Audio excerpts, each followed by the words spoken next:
జ్ఞానిసత్వ TV ప్రేక్షకులకి మిత్రులకి శ్రేయోభిలాషులకి దిన శుభాకాంక్షలు. ఈరోజు మనము నాగార్జున సాగర్ బుద్ధవనంలో ఉన్నాము. ఇక్కడ చాలా ఘనంగా దీపావళి మహోత్సవం అనేది జరుపుకోవడం జరిగింది. ఇక్కడ మీరు చూస్తున్నటువంటి ఈ బుద్ధ స్తూపం ఏదైతే ఉందో ఇది ఏషియాలోనే చాలా పెద్దది. తర్వాత ఇది దాదాపు ఒక 270 ఎకరాలలో తెలంగాణ గవర్నమెంట్ అనేది దీన్ని ఏర్పాటు చేయడం జరిగింది. అదేవిధంగా కొంతమంది అంబేద్కరిట్స్, బుద్ధిస్టులు, ఎస్పెషల్లీ ఆంజనేయ రెడ్డి గారు సారథ్యంలో ఇది ఏర్పాటు చేయడం జరిగింది. ఆయన ఫౌండర్గా ఉన్నారు దీనికి. సో ఇందులో భాగంగా విపస్సన సెంటరు, తర్వాత బుద్ధ స్తూపాలు, అండ్ ఇది అతిపెద్ద స్తూపం అన్నట్టు. దీని చుట్టూ అనేక దేశాల వాళ్ళు వచ్చి ఈ యొక్క బుద్ధ స్తూపాలని వారు ఎస్టాబ్లిష్ చేయడం జరిగింది. అందులో భాగంగా ఈరోజు మనము ఈ దమ్మా దీపావళి సెలబ్రేషన్స్ అనేవి మల్లేపల్లి లక్ష్మయ్య గారి ఆధ్వర్యంలో ఇప్పుడు సెలబ్రేట్ చేసుకోవడం జరుగుతుంది. ఇక ఈ బుద్ధ స్తూపం గురించి చెప్పాలంటే దీని చుట్టూ బుద్ధుడి జీవితంలో జరిగినటువంటి అంటే ఆయన పుట్టినప్పటి నుంచి ఆయన మహాపరి నిర్వాణాన్ని పొందేంత వరకు ఆయన జీవితంలో జరిగినటువంటి అనేక రకాల విశేషాలని దీని మీద చెక్కడం జరిగింది. సో అందులో భాగంగా మనము ఈరోజు ఈ దమ్మా దీపావళి గురించి మనం తెలుసుకుందాము. గౌతమ సిద్ధార్థుడు చిన్నప్పటి నుంచి కూడా సత్యాన్వేషణ, జ్ఞానాన్వేషణ చేస్తూ జీవిత సత్యాన్ని కనుగొనాలా. తర్వాత మనము ధర్మం యొక్క లోతుల్ని తెలుసుకోవాలి. శరీర ధర్మం ఏంటి, తర్వాత ప్రకృతి ధర్మం ఏంటి, విశ్వధర్మం ఏంటి, ఈ జన్మ ధర్మం ఏంటి, మరణ ధర్మం ఏంటి, ఈ ప్రతి ఒక్క దాన్ని ఎక్స్ప్లోర్ చేయడానికి చిన్నప్పటి నుంచి తన లోపల వచ్చినటువంటి అన్వేషణ ఏదైతే ఉందో, అంటే ప్రతి ఒక్క స్థితిలో ఒక సత్యాన్ని ఆయన ఎక్స్ప్లోర్. ఒక పువ్వు వికసించిన, ఒక పువ్వు రాలిపోయినా, ఒక మనిషి జీవించిన, ఒక మనిషి చనిపోయినా, సూర్యోదయమైనా, సూర్యాస్తమయమైనా, పగలొచ్చినా, రాత్రి వచ్చినా, వెలుగొచ్చినా, చీకటి వచ్చినా ప్రతి ఒక్క స్థితిని ఆయన ఎక్స్ప్లోర్ చేస్తూ ఒక సత్యాన్ని కనుగొనడం జరిగింది. ఆ సత్యాన్ని కనుగొని తన ఒక పరిపూర్ణమైనటువంటి జ్ఞానాన్ని అందుకొని గౌతమ సిద్ధార్థుడిగా ఉన్నటువంటి వ్యక్తి గౌతమ బుద్ధుడిగా మారడం జరిగింది.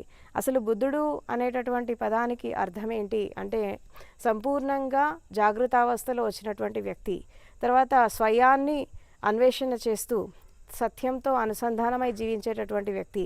అదేవిధంగా తన లోపల ఉండేటటువంటి సత్యంతో పాటు ప్రకృతి సత్యాన్ని, విశ్వ సత్యాన్ని తెలుసుకొని మానవత్వాన్ని, ప్రేమ, కరుణ, జాలి, తర్వాత సమత, సమానత్వము వీటన్నిటినీ ఆయన ప్రబోధిస్తూ దాదాపు 2600 సంవత్సరాల క్రితము బుద్ధుడు జన్మించి ఈ భారతదేశానికి అటువంటి ధర్మాన్ని ఇవ్వడం జరిగింది. బౌద్ధ ధర్మం అనేది ఒక విధంగా మానవ ధర్మము, జీవిత ధర్మము. బుద్ధుడు చెప్పినటువంటి ఈ ఆర్య సత్యాలు, అష్టాంగ మార్గము ఇవన్నీ కూడా ప్రతి మనిషి డే టు డే రొటీన్ లైఫ్లో ఆచరించదగినవి. అదేవిధంగా 10 పారమితలు, నెక్స్ట్ ఆయన ఇచ్చినటువంటి ఈ వినయ పీఠిక, అభిధమ్మ పీఠిక, సుత్త పీఠిక వీటన్నిటిలో కూడా ఒక మనిషికి కావాల్సిన అంటే మనిషి పుట్టినప్పటి నుంచి చనిపోయేదాకా ఎలాంటి ధర్మాలతో జీవించాలి, తర్వాత ఎలాంటి సూత్రాలతో జీవించాలి, గృహస్థ ధర్మం ఏంటి, రాజధర్మం ఏంటి, సామాజిక ధర్మం ఏంటి, తర్వాత ప్రజల యొక్క ధర్మం ఏంటి, తర్వాత దేశాన్ని ఎలా పరిపాలించాలి, ఇలా ప్రతి వాళ్ళకి అవసరమైనటువంటి ఒక కోడ్ ఆఫ్ డిసిప్లిన్ అనేది మనకి గౌతమ బుద్ధుడు ఇవ్వడం జరిగింది. ఆయనని ఆదర్శంగా తీసుకొని ఎంతోమంది మేధావులు, సంఘ సంస్కర్తలు వారు ఆ జ్ఞానాన్ని అందిపుచ్చుకొని సమత, సమానత్వంతో, స్వేచ్ఛతో ఈ ప్రపంచంలో మళ్ళీ ఎస్టాబ్లిష్ చేయడం జరిగింది. దానికి మన తెలంగాణ రాష్ట్రంలో ఈ బుద్ధవనం అనేది చాలా ఒక విశిష్టంగా రూపకల్పన చేయడం జరిగింది. సో ఈ దమ్మా దీపావళి సందర్భంగా మనం ఒక విషయం అర్థం చేసుకోవాలి. అసలు దీపావళిని ఎందుకు సెలబ్రేట్ చేసుకుంటారు, దాని వెనకాల ఉండేటటువంటి ముఖ్యమైనటువంటి ఆంతర్యం ఏంటి అంటే గౌతమ సిద్ధార్థుడిగా వెళ్ళినటువంటి ఒక వ్యక్తి సత్యాన్వేషణ చేసి దాదాపు ఒక దాదాపు ఒక 18 సంవత్సరాలు 12 సంవత్సరాలు ఆయన సాధన చేసి ఒక సత్యాన్ని కనుగొని అంతర్యాత్ర చేసి శరీరం ఏంటి, మనసు ఏంటి, ఇంద్రియాలేంటి, శ్వాస ఏంటి, మన లోపల ప్రకృతి ఏంటి, బయట ప్రకృతి ఏంటి, వీటన్నిటినీ తెలుసుకొని ఈ జీవిత ధర్మాలని, జీవిత సత్యాన్ని అర్థం చేసుకొని తను బుద్ధత్వాన్ని, పరిపూర్ణమైనటువంటి జ్ఞానాన్ని అందుకొని బుద్ధుడిగా ఆయన రూపాంతరం చెందాక మొదటిసారిగా కపిలవస్తు నగరానికి వచ్చినప్పుడు తను తండ్రి అయిన శుద్ధోదనుడు ప్రజలు బుద్ధుడికి స్వాగతం పలకడానికి ఆ ఊరంతా చక్కగా అలంకరించి ముగ్గులు వేసి ఇంటింటా దీపాలు పెట్టేసి పూలతో స్వాగతం పలకడం జరిగింది. సో ఆ బుద్ధుడు సిద్ధార్థుడిగా వెళ్ళినటువంటి గౌతముడు మళ్ళా బుద్ధుడిగా తిరిగి వచ్చినందుకు ఆయన జ్ఞానానికి, ఆయనలో వెలిగిన జ్ఞానదీపానికి, ఆయనలో వెలిగిన సత్యదీపానికి ప్రతీకగా ఈ దీపాలను వెలిగించి దీపావళి అనేది సెలబ్రేట్ చేసుకోవడం జరిగింది. సో ఆ రోజు కూడా ప్రతి సంవత్సరము దీన్ని మనము ఉత్సవంగా జరుపుకుంటున్నాము. ప్రతి వాళ్ళు దాన్ని అనుసరించాలి. అదేవిధంగా బుద్ధుడు బోధించినటువంటి సూత్రం ఏంటి అంటే శీల, సమాధి, ప్రజ్ఞ, శీల, కరుణ. ఈ 3 సూత్రాలతో మనిషి అంటే ప్రతి మనిషి క్యారెక్టర్ బిల్డింగ్తో జీవించాలి, పంచశీలాలతో జీవించాలి, అదేవిధంగా సత్యంతో, ధర్మంతో జీవించాలి, జీవితాన్ని అర్థం చేసి జీవించాలి. అంటే మన కర్మలు, మన సంకల్ప బలము, మన స్వీకార భావము, మన సాధన, మన ధ్యానము, అదేవిధంగా మన ఏకాగ్రత, తర్వాత మనం చేసేటటువంటి ప్రతి ఒక్క పని చాలా జాగృతిలో చేయాలి, చాలా విశిష్టంగా చేయాలి అని చెప్పి జీవితాన్ని ఒక జీవించే కళని ప్రపంచానికి అందించడం జరిగింది. అంటే ఎవరైతే ఆర్ట్ ఆఫ్ లివింగ్తో జీవిస్తారో, జీవించే కళతో జీవిస్తారో వాళ్ళకి వినేటటువంటి కళ ఉంటుంది, నేర్చుకునేటటువంటి కళ ఉంటుంది. ఇంకా కొంచెం ముందుకెళ్ళినప్పుడు నిర్వాణ పదంలోకి వెళ్తూ ఉంటే వాళ్ళకి మరణించేటటువంటి కళ కూడా వస్తుంది. సో ప్రతి వాళ్ళు, మనిషిగా పుట్టిన ప్రతి వాళ్ళు ఈ జ్ఞానాన్ని అందుకోవాలి, తర్వాత నిర్వాణ పదంలోకి వెళ్ళాలి, మహాపరి నిర్వాణాన్ని పొందాలి అని చెప్పి బుద్ధుడు బోధించడం జరిగింది. అదేవిధంగా సమాజ కళ్యాణం కోసం, లోక కళ్యాణం కోసం కూడా ఎవరి ధర్మాలని వాళ్ళు పాటిస్తూ, ఎవరి సత్యాలని వాళ్ళు ఆచరిస్తూ ప్రతి వాళ్ళు కూడా వాళ్ళ జీవితాన్ని ఉద్ధరింపజేసుకొని వాళ్ళు ముందుకెళ్ళాలి అని అంటాడు. అసలు బుద్ధుడి యొక్క ముఖ్య ఏంటి, అసలు బుద్ధుడి ఒక సూత్రంలో చెప్పడం జరుగుతుంది. ఏంటి అంటే సబ్బ పాపస్స ఏకరణం కుశలస్స ఉపసంపద సేచిత్తే పర్యోదపనం ఏతన బుద్ధాన శాసనం అని అంటారు. అంటే దీని అర్థం ఏంటంటే అసలు మనిషి జీవితం అనేది ఎలా ఉండాలి, ఎలాంటి కర్మలు చేయాలి, ఎలాంటి కర్మలు చేస్తే ఒక జీవిత సత్యాన్ని అర్థం చేసుకుంటారంటే దీంట్లో చాలా చక్కగా చెప్పడం జరిగింది. ఒకటేంటంటే అన్ని పాపకర్మల నుంచి విముక్తి పొందాలి, తర్వాత పుణ్య కార్యాలు చేయాలి, సేవ చేయాలి, అండ్ అదేవిధంగా చిత్తాన్ని పరిపూర్ణంగా శుద్ధి చేసుకోవాలి, అంటే మనసుని పరిపూర్ణంగా శుద్ధి చేసుకోవాలి. దాన్నే బుద్ధుడి ధర్మం, ఇదే బుద్ధుడి శాసనం అని చెప్పడం జరిగింది.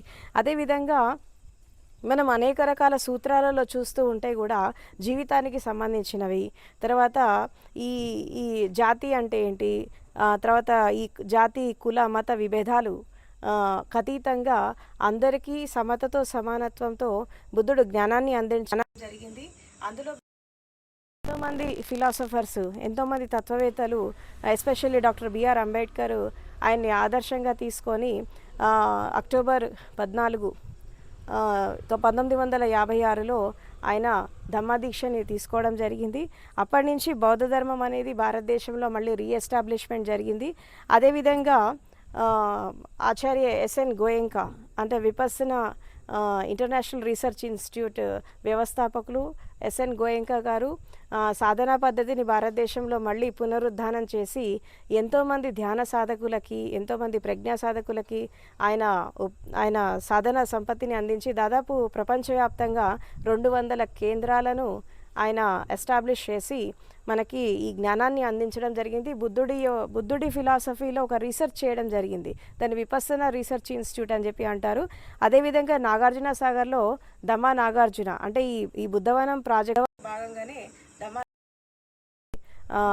గోయంకా గారు సెంటర్ ఎస్టాబ్లిష్ చేసి ఇక్కడ ఎంతోమంది సాధకులకి ఆయన జ్ఞానాన్ని అందించడం జరుగుతోంది. అంటే ధర్మబద్ధంగా బౌద్ధ ధర్మాన్ని ఎస్టాబ్లిష్ చేసింది డాక్టర్ బిఆర్ అంబేద్కర్ అయితే బుద్ధుడి యొక్క ప్రాక్టికల్ ఆస్పెక్ట్, సాధనా సంపత్తి ఆయన ఎస్ఎన్ గోయంకా గారు ఎస్టాబ్లిష్ చేశారు. సో ప్రతి వాళ్ళు తప్పకుండా ఇక్కడికి రావాలి, బుద్ధుడి బోధనలను అర్థం చేసుకోవాలి, తర్వాత ధ్యానం చేయాలి, తర్వాత విపස්සన, ఆనాపానసతి, మెడిటేషన్స్తో వాళ్ళ శరీర శుద్ధి, మనశ్శుద్ధి, భావశుద్ధి ఇవన్నీ చేసుకొని ప్రతి వాళ్ళు కూడా కేవలం బుద్ధుడిని పూజించడం కాదు, బుద్ధుడిని ఆరాధించడం కాదు, బుద్ధుడిలాగా తయారు కావాలి. అంటే బుద్ధుడు కోరుకుంది ఒకటే మనుషుల నుంచి, ఏంటంటే అందరూ నన్ను పూజించాలా. ఆయన ఏమంటారంటే, నేను పోయాక నన్ను పూజించద్దు, ఇదేదో చెట్టు నాకేదో జ్ఞానం ఇచ్చిందని ఆ చెట్టుని పూజించద్దు, లేదా ఈ ప్లేస్ని పూజించద్దు, మీరు కూడా నాలాగా తయారు కండి. ప్రతి వాళ్ళు కూడా బుద్ధ పురుషులు కావాలి, ప్రతి వాళ్ళు ఎన్లైట్ కావాలి, ప్రతి వాళ్ళు జ్ఞానాన్ని అందుకోవాలి. జ్ఞానాన్ని అందుకొని సత్యాన్ని, ధర్మ, ప్రతి వాళ్ళు కూడా ఈ శీల కమలాన్ని వికాసం చేసుకొని, హృదయ కమల వికాసంతో సహస్రదళ కమల వికాసాన్ని చేసుకొని ప్రతి వాళ్ళు కూడా పరిపూర్ణమైనటువంటి జ్ఞానాన్ని అందుకోవాలి అని చెప్పి బుద్ధుడు ఆశించారు.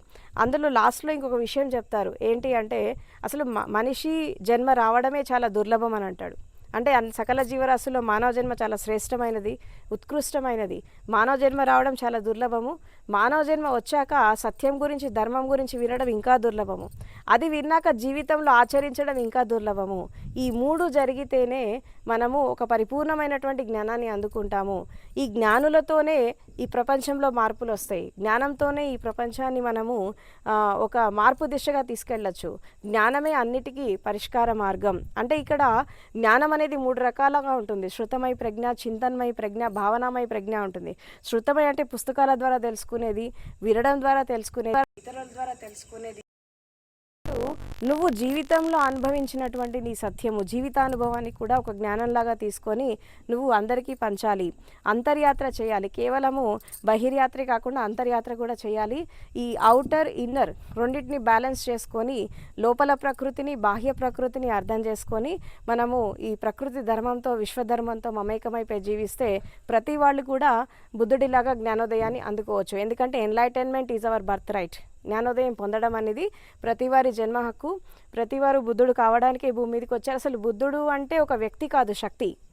ఆయన శక్తిలాగా మారాడు కాబట్టి ప్రపంచాన్ని ప్రభావితం చేశారు. అండ్ అదేవిధంగా ఆయనలో ఉండేటటువంటి విజ్డమ్తో ఎంతోమంది ప్రభావితం పొందారు. వాళ్ళు ఏ రంగానికి చెందిన వాళ్ళైనా సరే బుద్ధుడిని ఆదర్శంగా తీసుకుంటారు. ప్రతి వాళ్ళు బుద్ధుడిని ఇష్టపడతారు. ఎందుకంటే బుద్ధుడు జ్ఞానానికి, సత్యానికి, ధ్యానానికి, అన్నిటికీ ప్రతీక. అందుకే బుద్ధుడు ఏమంటాడంటే, నా వెలుగుతో నడిస్తే నీ లోపల జ్ఞానదీపాన్ని వెలిగించుకో, అపదీపో భవ, బీ ఎ లైట్ అంటూ యువర్ సెల్ఫ్ అనేటటువంటి స్టేట్మెంట్ ఇచ్చి ఆయన మహాపరినిర్వాణాన్ని పొందడం జరిగింది. సో దానికి సంబంధించినటువంటి ప్రతి ఒక్క ఘట్టం అనేది ఈ బుద్ధ స్తూపం చుట్టూ వాళ్ళు చెక్కడం జరిగింది. చాలా అద్భుతంగా ఉంది. ఇంకా ముందు ముందు మనం దీన్ని చాలా ఎక్స్ప్లోర్ చేద్దాం. Thank you so much.